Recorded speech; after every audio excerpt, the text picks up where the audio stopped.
I arrived in Romania, in Bucharest, from Dublin, within the EU. And when I touched down in Bucharest, a group of police officers, before anyone was allowed to leave the plane, were outside on the tarmac. And then they came up the ramp and they asked the cabin crew, who were very close to me, where I was.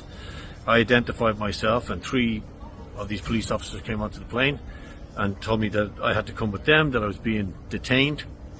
So I was taken down the steps of the aircraft with all the passengers, watching in amazement, and taken directly into an interrogation area where I was asked questions in the vehicle by some of the officers where I was going, who I was going to meet.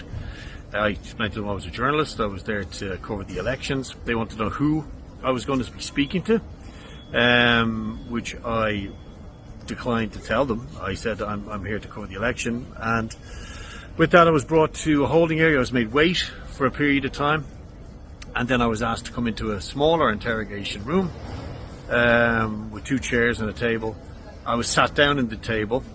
Again, there were some checks of who I was, and then I was presented with a document which obviously was prepared. It was stamped, presumably by a judge. They wouldn't let me have a copy of it. They wouldn't let me take a photograph of it.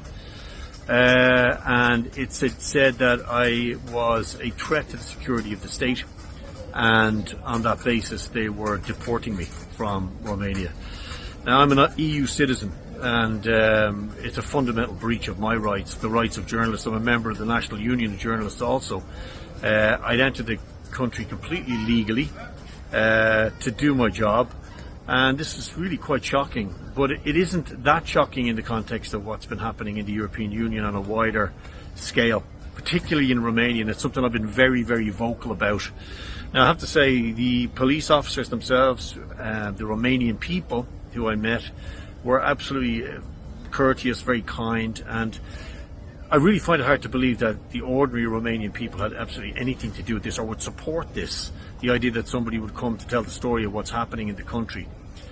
So it's a very sad day, I think, for European freedom of speech, for global freedom of speech. I think we also have to ask ourselves, did anyone listen to J.D. Vance in Munich when he said that the European Union had to stop clamping down on freedom of speech?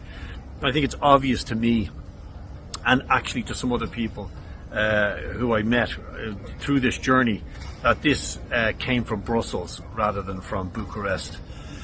So thankfully now I'm heading towards the end of the journey, a real eye-opener. But we go on, we push on, and we don't sit down, and we only take fire when we're over the target, as we say.